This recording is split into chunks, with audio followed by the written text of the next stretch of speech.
Last week, we spoke about my first 48 hours in Russia. I partied how Russians partied, I played how Russian kids play, and I even got the health treatment of the century. In this second part, we're gonna go over what happened in my next few days of my trip, starting with an evening stroll through the Ryazan Kremlin at night. And it was fun for me to find out that, for the most part, every city has a Kremlin, not just in Moscow. A Kremlin just means like the capital of the city that's surrounded by a big wall. So Ryazan's Kremlin, even though it's not Red Square, to me at least, is especially beautiful. It's an open-air museum today with one of the oldest museums in all of Russia still existing, and it only costs a few bucks. But since we went at night and after hours, we just went for a stroll. We wanted to see all the lights of the city. That's when I made Svetlana promise me to take me back sometime before we have to leave. Ryazan's downtown is radiating with Christmas cheer this time of year.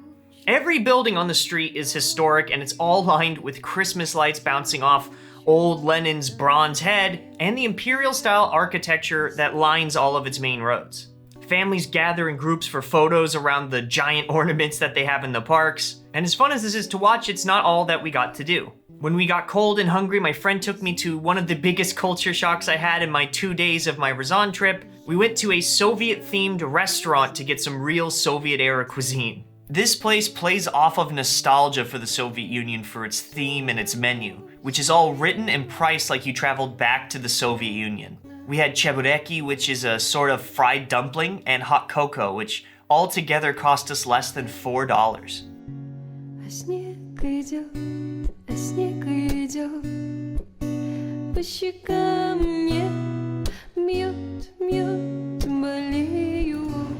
This is such a cool spot.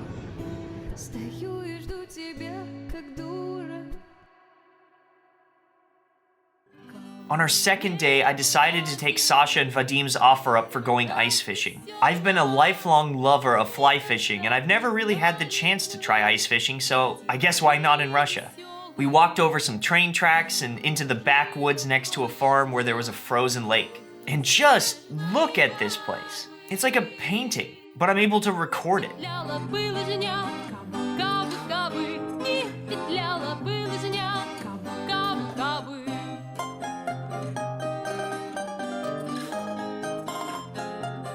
The rural countryside of Russia sometimes can just take your breath away.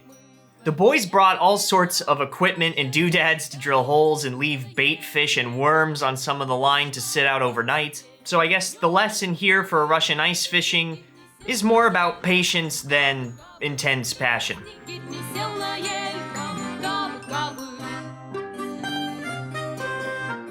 After a while of them digging these holes, my arrogance got the better of me. I thought 100% I could do this, so I offered my help to them. Really in the only way that I could, since I can't speak the language, I decided to lend my muscle. And that was, of course, my first mistake. Everyone feels strong until you're drilling 12 inches of Russian ice.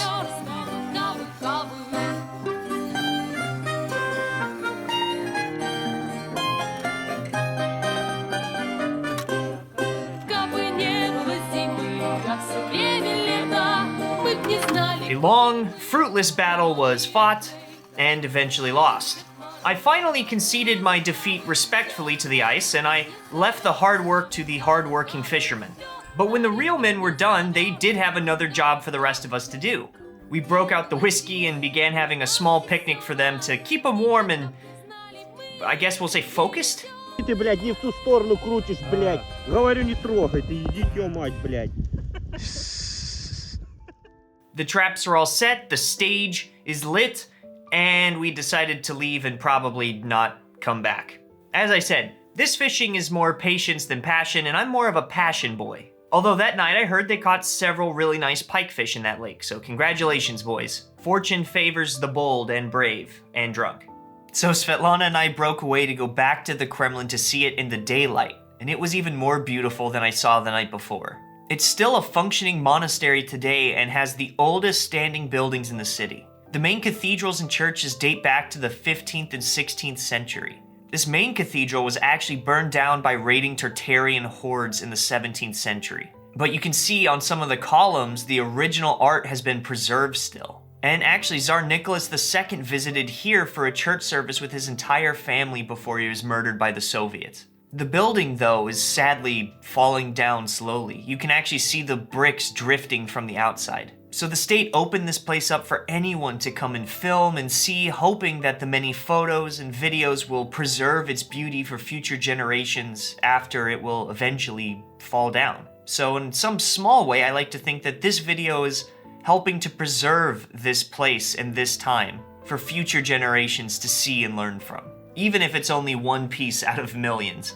So if you're ever in Ryazan, unlike a lot of churches in Russia, please come here and take a photo, take videos. You might be one of the last people able to do so.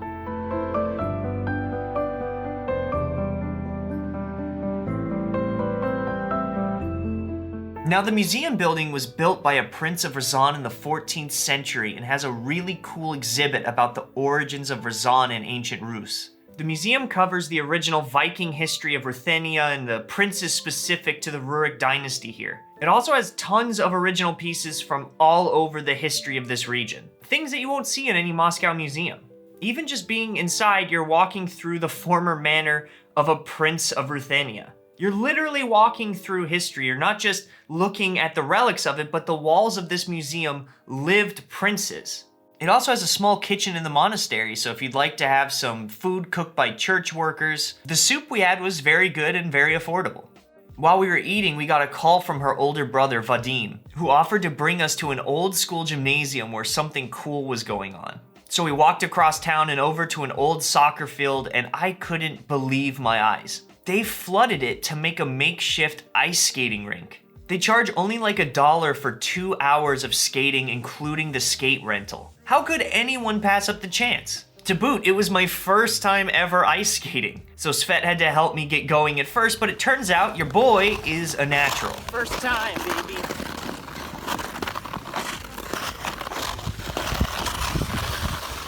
Her nephews came with us too, and we got to help them enjoy the evening as much as I was enjoying it. Assert dominance. That's how you win this game, kids.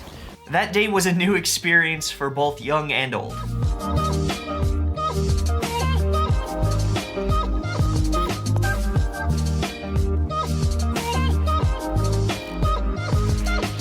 The whole family gathered back at home laughing about what I was doing and got inspired to add to this experience for me. They all decided to take us to a nearby forest the next day for a day of icy fun to try and top the experiences that I've had so far. I think they wanted to make up for how bad the experience started, and they couldn't have done a better job if they tried. They drove us an hour outside the city to a small forest, and when we broke out our sleds, we searched for a hill a tiny bit more challenging than the ones the village offered us.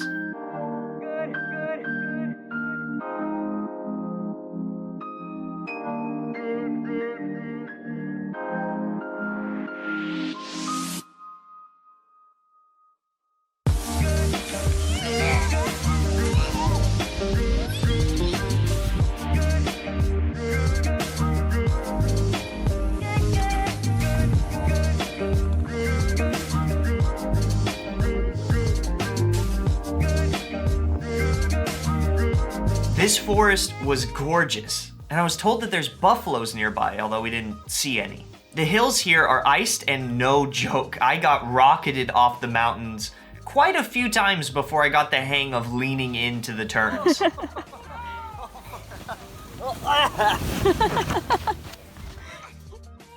We only got a couple rounds in before the crowd started to slowly grow around us, and even the local babushkas decided to try the fun.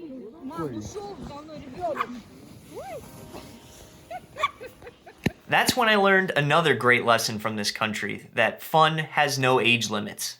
When we got back to the car, Svetlana's dad wasn't ready for our day to end yet. He broke out the skis. It was time for me to try some cross-country skiing, which is another first for me. This one, I'll be honest, had me falling a lot more than the skates. It was actually the last big physical activity I got to do before my heart problem started. And as someone who genuinely enjoys working out and exercise and sport, I can still remember back to how much my heart was beating, how alive I felt, and I'm kind of nostalgic for it. It was one of those times in life where you just truly feel alive. going backwoods cross-country skiing in Russia during Christmas. You almost can think in the moment, wow, I'm living in a memory that I'm gonna tell my grandkids about. So I need to stop thinking about it as a memory and start living in the moment.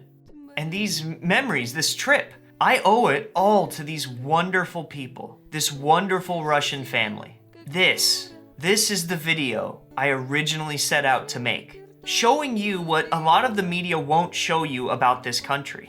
The people, the ones who meet you at the airport, the ones who invite you into their home, who treat you like family, and take pride in a 1,000-year history in their own city. These people aren't some statistic. They're not some politician. They're Sasha teaching me Russian curse words by the lake. They're Horsheet calling his wife Wi-Fi by mistake trying to speak English with me. They're Vadim teaching me to ice fish even though we don't speak the same language. It's Vyacheslav giving me his own coat. It's Roma and Andrew sledding in my lap. And it's Svetlana being my co-pilot through rockets and rides and everything that life sent me this year.